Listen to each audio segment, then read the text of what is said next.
inangasan natin ng inangasan, and now we are saying, oh, atras. Atras, atras, atras. Okay? De-escalate. May pagkakataon na nga tayo mag-de-escalate noong June 21 when Bersamin was saying it was just an accident or a misunderstanding. Yun na po yung pagkakataon na mag-step back. Hindi. Pinush pa natin, gawa nga ng pag-uudyok ni Mr. Ray Powell. So now, after all that angasan, ang tanong, how are we going to determine a modus vivendi here? Ano, actually, ang modus vivendi dito? After the talk, sinasabi pa rin ng Pilipinas, but we're not giving up anything, ha? Siyempre, medyo bangon puri, kailangan magmukhang maangas pa rin tayo. Pero sa totoo lang, I hope we can negotiate, just a peaceful means of coexistence muna. Kumbaga, walang awayan, walang nag-i-interfere. Kumbaga, China agrees na hindi pa aalisin yung mga resupply missions at saka yung mga mangingisda natin, at tayo rin hindi natin sila gigirian. Kumbaga, June Baolking says, grabe, isang pamilya lang ang sumira sa bansa natin before and sila pa rin ngayon. Hindi naman. Yung mga Aquino din.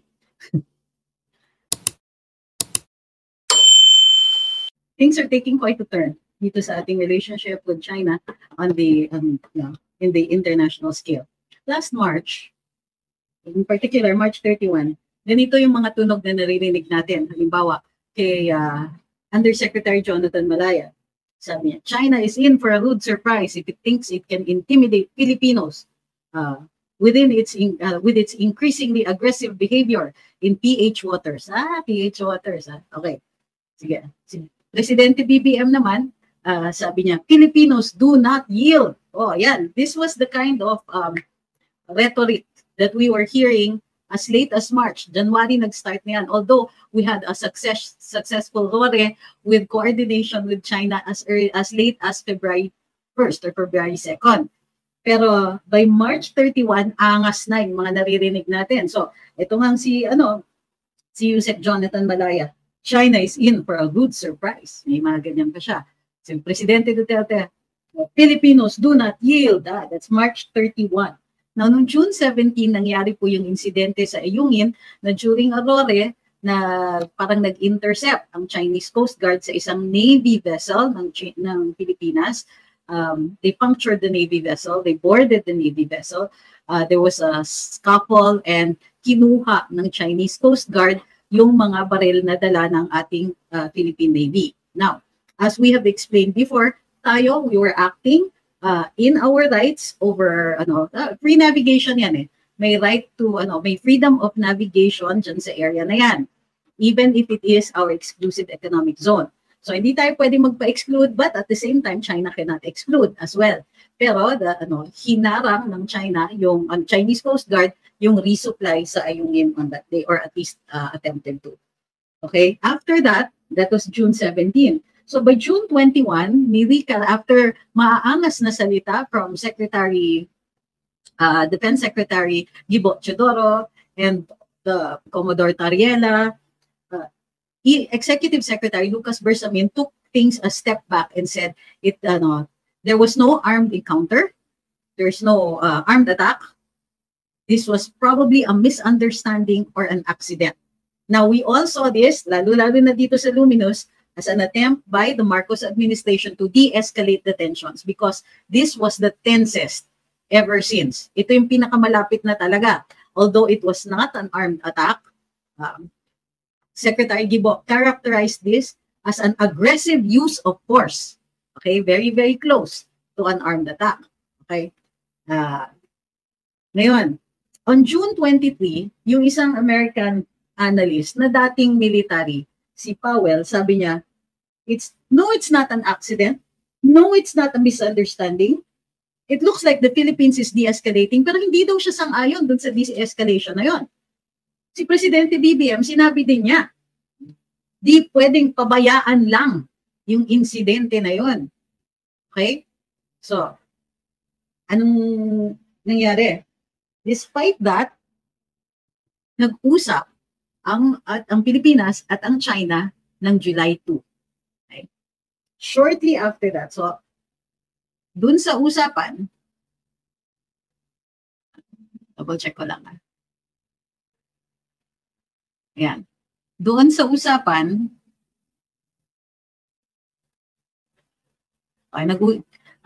sabi ng Pilipinas, sabi natin, sa side natin, substantial progress has been made managing the tensions even as differences remain.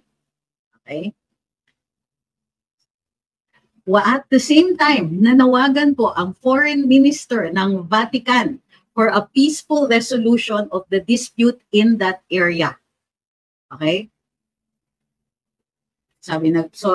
Nagkaroon ng diskusyon noong July 2 and then today, hindi ako nagkakamali, today ito, nag-announce ang Pangulo, nag-announce si AFP Chief of Staff Romeo Browner na ayon kay Presidente may direktiba na to de-escalate. Okay? Sa madaling sabi, tama nun si Secretary Lucas Bersamin, pero ito nga, shortly after the talks between the Philippines and China, through their respective representatives, nag-agree, parehong parties, to de-escalate the situation, to de-escalate the tensions.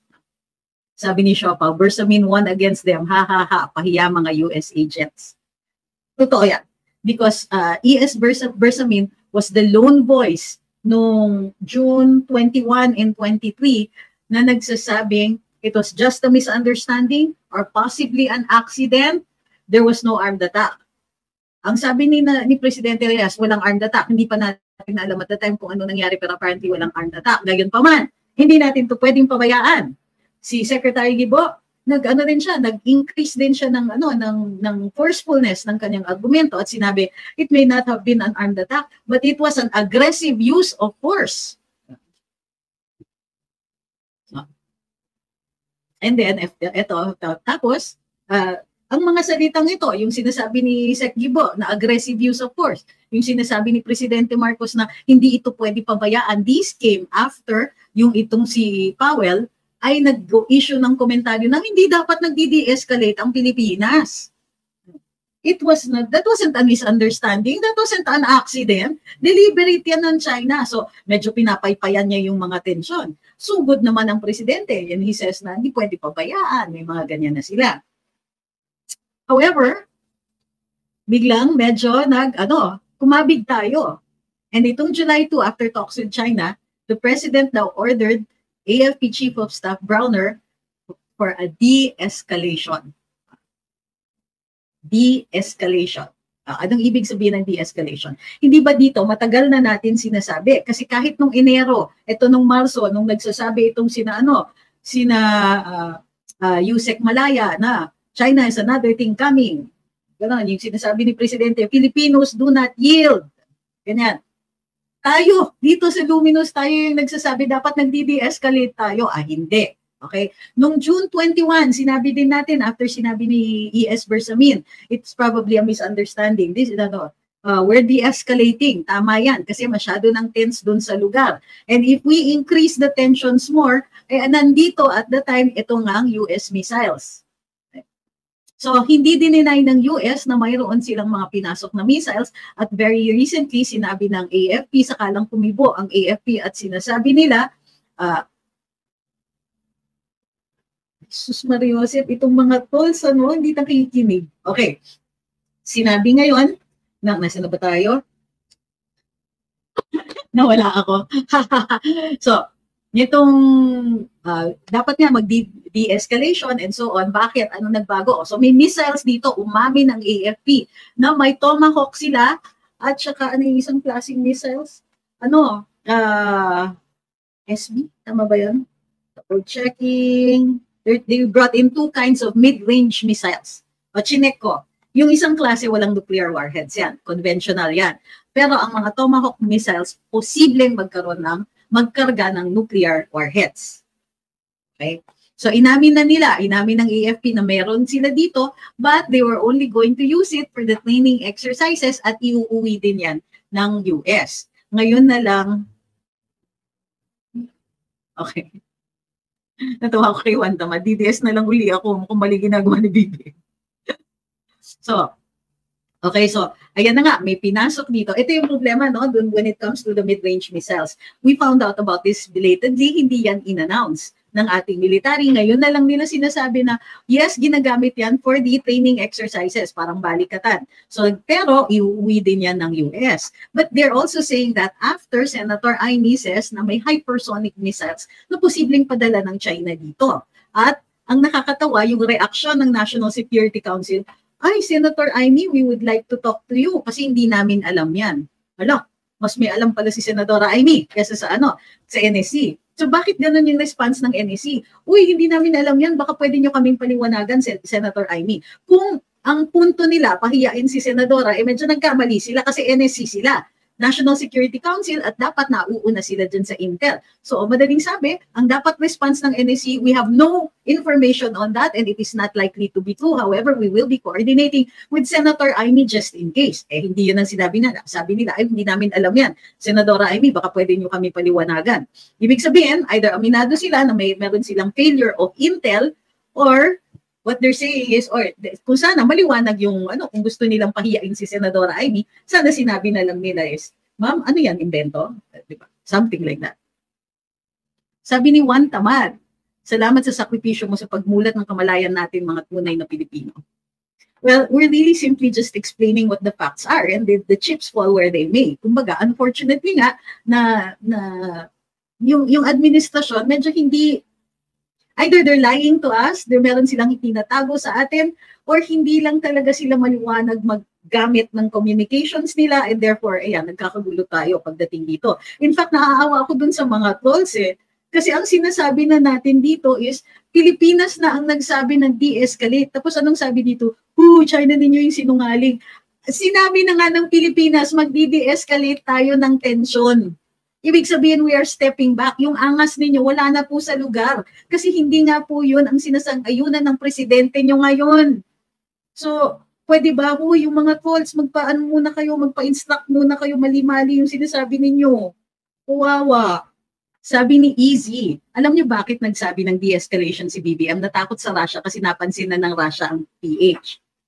Posible. I would like to think that it was a factor. Imposibleng i-ignore kasi very strong na po yung statement considering ni Putin about that. So kumbaga, shit got too real. The she's got too real. Ma'am Christine says, Ray Powell is stirring pots. May statement na naman about the so-called monster CCG ship. Oo nga, I was going to go into that. Shortly after in-announce yung de-escalation, mukhang hindi natuwa si Mr. Ray Powell at nagpasabog na naman ng balita na may monster Coast Guard ship spotted near the PH. Finiture pa nga, sabi ni Ma'am Christine, ng PTV an hour ago, didn't say how many nautical miles this time at blurred yung photo. Ay nako. Sabi ni Hibig Kalipi, this will be our small victory. Sana tutukan naman ni BBM ang internal problems ng bayan. Pero the other thing that we need to point out here is that ang angas-angas ng salita nila. And then, nitong towards nagto-talks na tayo with China, biglang nagka-clarify na po ito si Yusek Jonathan Malaya at ang sinasabi ay hindi naman po kami nag-uudyok ng conflict diyan sa area. Pinoprotektahan lang yung atin. So unfortunately, itong pasabog nila o pakawala nilang hashtag WPS atin ito, not only has grossly misled the people, but it is a form of escalation. Kumbaga, niloloko nila yung taong bayan about the true nature of our EEZ at niloloko nila na it was a good thing meron silang mga aggressive transparency. Well, I understand, tama naman na dapat nila pinapakita ang pangyayari dyan sa West Philippine Sea. Hindi, meron din po silang mga Filipinos do not yield, yung mga ganyan, what sometimes can be characterized as fighting words. But now, I think this is a good step. It is a step in the right direction. Atras nyo ng konti, de-escalate. So, tama, sabi ni Ma'am Nita, kinda agitating. Kinda, yun na nga nagpadala tayo ng resupply, rotation and resupply, na without coordination, agitating din po yun. But now, when things got too real, tapos tama, nagsalita din nga naman si Premier Putin, medyo, I think, that some people up in government decided to reassess. Sabi ni Ma'am Rowena, ilagay nyo sa lugar ang tapang nyo, huwag nyo kaming idamay, no to war. Ang tanong nga ngayon is, kamusta naman yung mga trolls na nag-a-agitate? Uy, trolls, dito sa TikTok lalo na, asa na kayo? Diba? Nasa na yung angas ninyo? I'm waiting for your, for your response to this. Naku, Iwandel says, bakit ipapractice sa atin yung missiles ng US tapos di naman pala sa atin ibibigay? So, ang tingin ko rin part ng de-escalation yung statement na hindi, sandali lang yan, that's just for training, babalik din yan sa US. But before that, hindi po nila sinasabi at wala pong nagka-clarify niyan. Sabi ni Joel Corona, wala bang say ang DND natin? No po. Ano yung kasabihan? Ours is not the reason why. Ours is but to do or die. Yan po ang nature ng sundalo. Susunod ka sa utos. Tong Desesto says, it's time to smoke the peace pipe and talk about the economic prosperity in this area and denounce war to settle the disputes. Time to revoke the EDCA agreement. I agree.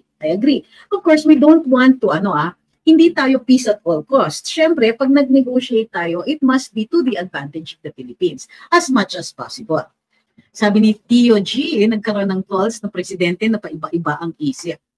Well, I think that the president naman should be allowed to change his mind, lalong-lalo na para sa kapakanan ng bayan. So if he's going in a dangerous direction and we have called him out, when he changes direction, huwag na natin i-take against him kung tama na yung ginagawa niya. Sabi ni Tulusang Pagbabago, Iloilo chapter. Thank you ulit kay Ma'am Delms. Napasubo ang diversion nila about WPS na problema sa internal natin. Nang magsalita si Putin, meaning pag nag-back down ang US, mukhang malakas pa nga ang Russia. Kung ginawa ng military nila ng paraan dahil si Volodymyr Zelensky, hindi sana magkaganyan ang Ukraine ngayon. And you know what? The thing is, ang Russia, hindi sila nakikigulo sa social media, hindi sila nakikigulo dun sa balita worldwide. So kahit pinagmumukhang natatalo sila, pinagmumukhang grabe ang victory ng Ukraine, lumilitaw din yung totoong estado ng mga pangyayari doon.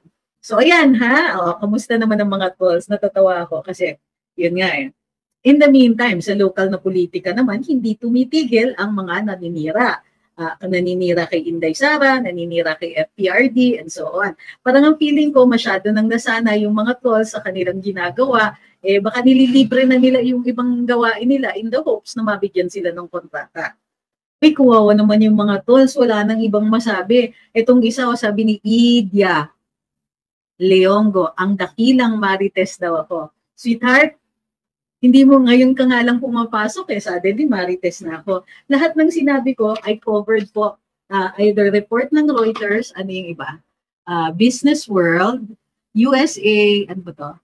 Reuters din pala siya. So Reuters, Business World, First Post, Inquirer, Daily Tribune. Okay? Paano ko naging Marites kung kino-quote ko yung mga news sources? So, kung pumupunta po kayo dito ngayon at yun lang po ang masasabi, ibig sabihin po na mimiligro na yung kontrata ninyo. Kasi ang hirap nga naman ituloy yung naratiba ninyo na anti-China, gawa na nga ng nag-uusap na ang ating administrasyon ni Presidente Marcos at saka ang China for the de-escalation of tensions in the West Philippine Sea/South China Sea. So yung pang-aaway ninyo, yung mga anti-China and very, very racist remarks ay wala na po sa uso ngayon. You're going to have to backpedal on that one. And yun nga yung problema, is that pinondohan ng ating gobyerno ang ilang mga trolls para dun sa mga nagtatanong kung paano ko alam. Kilala ko kasi yung ibang mga trolls at saka yung kanilang mga handlers, tumigil nga kayo dyan. So, and it is now difficult na umalis dun sa naratiba na yon while saving face for the administration. Kasi nga, as I pointed out, ito yung retorika noong March 31, China is in for a rude surprise. Filipinos do not yield. May mga ganyan-ganyan tayo, yabang, di ba? At pinag-uusapan, sinabi po ng Presidente, hindi natin pwedeng pabayaan yan, talking about ayungin. Ang sinasabi niya, wala namang may gusto ng gulo, pero we are going to have to figure out a way, we have to deal with this. Di natin pwede pabayaan yan. At he expressed frustration with the diplomatic process. Sabi pa niya, marami na nga tayong final na diplomatic protest, pero hindi naman natin pwede pabayaan yan ng ganyan. So what did that mean? That meant that he wanted it to take it even further beyond diplomatic talks. And now, fast forward, that was simply just June 23. By July 2, May talks na with China, and by today is the 4th, de-escalation na. So, bakit medyo tahimik ang comms nila? Kasi sa totoo lang, medyo pahiya. Medyo pahiya talaga. Slight. Kasi, ayun no, sabi ni Ma'am Christine, isa pang sinabi ni BBM, PH is once again at the front line like in World War II. So, inangasan natin ng inangasan, and now we are saying, oh, atras. Atras. Okay? De-escalate. May pagkakataon na nga tayo mag-de-escalate noong June 21 when Bersamin was saying it was just an accident or a misunderstanding. Yun na po yung pagkakataon na mag-step back. Hindi. Pinush pa natin. Gawa nga ng pag-uudyok ni Mr. Ray Powell. So now, after all that angasan, ang tanong, how are we going to determine a modus vivendi here? Ano, actually, ang modus vivendi dito?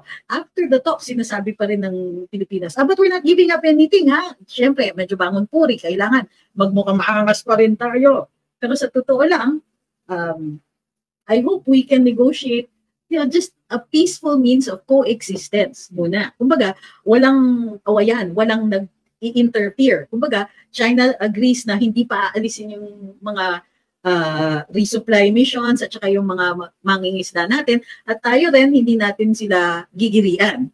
Kumbaga, sabi ni LM, any views on the persistence of strat-based ADR on the Philippines' victory in 2016? Their views are also as persistent as theirs. The good thing is that they have already been unmasked. Alam na natin po ang pakay nila. Alam na rin natin the damage that their narrative can do to a country that strives towards diplomacy. We want peaceful relations with our neighbors, and we have taken it to the edge. Kumbaga, dinala na natin sa bangin yung ating international relations, endangering even some of the relations we have with our closest neighbors. So, it's a good thing that if this de-escalation is real, ha? Kung sana totoo ito, then may chance po tayo to start repairing those relations for the purpose of, both our economic relations, to prop up our economy, and we also have to understand kung gaano ka-dependent tayo sa importation ngayon. Di ba parati natin pinag-uusapan ang kamahalan ng pagkain dito sa Pilipinas? So, ang bukod tanging solusyon ni Presidente Marcos ay mag-import ng mag-import in the hopes na by flooding the market, bababa ang presyo. Unfortunately, dahil ang importers at ang smugglers at ang traders ay halos isang cartel lang, kadalasan hindi po nag-work. Fortunately, these cartels are only for very specific commodities. May ibang mga commodities na mas of course, bumababa ang presyo. Pero ang problema nga is that this dependence on importation makes our position internationally very precarious, lalo-lalo na kung nakikipag-away tayo. Ben Garcia says, kaso ang mangyayari dyan, katulad ng panahon ni Noy, nawala ang ayungin, hindi ayungin ang nawala, Scarborough. Ganyan din mangyayari dyan. I'm sure mawawalan tayo ng claim completely. Claim? Hindi po nawawala ang claim as long as we don't give it up. Hindi nawala ang claim natin sa Scarborough. Okay? In fact, we won the arbitration. But what happens is that it becomes a paper judgment kasi hindi natin ma-execute. Hindi natin ma-impose sa China. Baka ang sinasabi mo ay nawala yung actual possession natin. Okay? Now, if we're talking about the EEZ, we don't really have possession dahil sa freedom of navigation dyan sa lugar na yan. Yung ating ownership is only dun sa exclusive rights natin to explore and exploit. So, yung pag-exclude dun sa karagatan, hindi rin naman kayang gawin permanently ng China. Sabi ni Ferds, tama si FPRD, papel lang yan. He was using hyperbole. Hindi naman papel lang yan. It's still an important document. Gayon pa man, sa panahon ngayon, hindi nga natin kakayanin na i-execute yan. Halimbawa, kahit madala po natin yan sa United Nations, ano ang magiging cost para mabili natin yung boto ng bawat ng mayorya dun sa assembly? And then even if you take it to the Security Council, isang veto lang from China and you're done. Basically, ang statement po ng IBP is that the state or the government has the obligation to protect Filipino fishermen sa WPS. Okay, ang ano po nila ay to focus on the citizens. Kumbaga, totoo naman yan, we do have the obligation to protect our citizens, whether nasa WPS sila or in other countries. Talagang obligasyon natin yan. So, yun. Sabi nila, clearly, Filipino fishermen have the legal right to go fishing within the 200-mile Philippine Exclusive Economic Zone, while the Philippines is duty-bound to provide protection to our fishermen inside this zone. I don't see really anything wrong with that statement. It is legally correct. Pero, like I keep saying, the manner in which we do these things, protect our citizens, walang problema, talaga puprotektahan natin yan under any circumstances and anywhere in the world. We must exercise all our capabilities to protect our citizens, whether they're fishermen in the West Philippine Sea or OFWs abroad. So hindi naman po issue yan. And they've been very careful in crafting the statement so that they limit it to what is clearly legal and hindi siya yung kailangan mong i-interpret. Okay? So halimbawa, there's no talk about territory. They're saying that within this, the EEZ, we have to protect our fishermen. Kasi pwede naman silang mangisda dyan. At binabase nila ito doon sa UNCLOS that delineates an exclusive economic zone. What the IBP doesn't distinguish is that it is a claim based very strongly on the UNCLOS. Totoo yan. But for practical purposes, China also is exercising a claim. Para sa akin, or for all of us, actually, lahat ng mga Pilipino, ang basis ng claim ng China mababa. Kasi yung 9-dash line, hindi na nga pinaunlakan yan. Talo na sila sa arbitration. And meron nga tayong convention that covers our exclusive economic zone. So, meron lang mga areas talaga that are contested with other countries. And the problem is the IBP did not make distinctions doon sa mga areas with the overlaps, as well as with the actual possession of China of Scarborough and the 12 nautical mile territorial sea, which the arbitration agreement, the arbitration decision delineated as traditional fishing grounds. Diba? Take note ha, hindi kasama yung Lagoon doon, yung 12 nautical mile zone lang around Scarborough. Sabi ni Raymond, we need to understand the difference between sovereignty and sovereign rights. Yes. And in fact, ang problema ng ating gobyerno hindi pa rin nagbabago. Kasi all throughout, and particularly in 2023, and all throughout, especially January, February, March, and up until very recently, sinasabi ng ating gobyerno, sovereignty. Pinag-uusapan nila sovereignty and territorial rights. Hindi nila nililiwanag ito sa ating mga mamamayan, although I think they are pertaining to the Sierra Madre, the BRP Sierra Madre. Ngayon, ang tingin ko din is that they are articulating a theory na nung binangga nila ang the BRP Sierra Madre, which is, kumbaga, how do you call that? Hindi dock Kumbaga, yung sumadsad sa Ayungin Shoal, it created an artificial island in Ayungin. And kumbaga, the BRP Sierra Madre on Ayungin creates an artificial island, and that artificial island, may territorial rights tayo dyan, but only on the ship itself. Okay? It does not generate a territorial sea. Or at least base dun sa mga dalubhasa nung nagsulat na tungkol sa mga artificial islands. Right now, hindi pa po siya batas. Kumbaga, wala pang ini-issue na interpretation nito ang kahit anong international court, pero ang mga dalubhasa ay nagsulat na tungkol dito. June Baolging says, grabe, isang pamilya lang ang sumira sa bansa natin before and sila pa rin ngayon. Di naman. May mga Aquino din. Israel Pastor says, sinadya talaga nila na magkasalungat ang Stan Gibo at Bersamin, tinitingnan nila saan mas maganda ang feedback ng tao, ng China, ng US, talo stance ni Gibo. I'm not sure that's true, sir. Kasi si Presidente ay sumang-ayon dun sa stance ni Secretary Gibo. So that's definitive. Kung ano yung sinabi ng Presidente, yun na yun. So, ibig sabihin nun, ang tingin nila, kung susundan natin yung teorya nyo, hindi po yung kay Bersamin ang nakita nila, kundi yung kay Sec Gibo. Kasi sinang-ayunan nga yan ni Pangulo at sinabi niya, di pwedeng pabayaan lang Sinabi niya, oo, hindi nga siya armed attack, pero hindi natin pwede pabayaan yan. They destroyed one of the boats. They injured a sailor. Our US Navy personnel who lost a thumb. May mga ganyan siya. Rico Gutierrez says, investors are cowards and shy away from conflict in any area. All that talk about pledges will end up nowhere because we're siding with the US in its looming conflict with China. We have actually done more than that. Katulad nga ng sinabi natin, nung pumunta ang ating Pangulo sa Australia, bahagi dun sa isang pinirmahan niya ay ang commitment ng Pilipinas sa Taiwan Strait. Right? Hindi maliwanag kung ano exactly yung commitment na yon. Ngunit nakapublish po yon doon sa Australia, pinost po ng Prime Minister. So, what does that mean? Kaya nga po tayo nadala dito sa bangin dahil sa ating commitment doon, nasasabayan natin sila doon sa Taiwan Strait.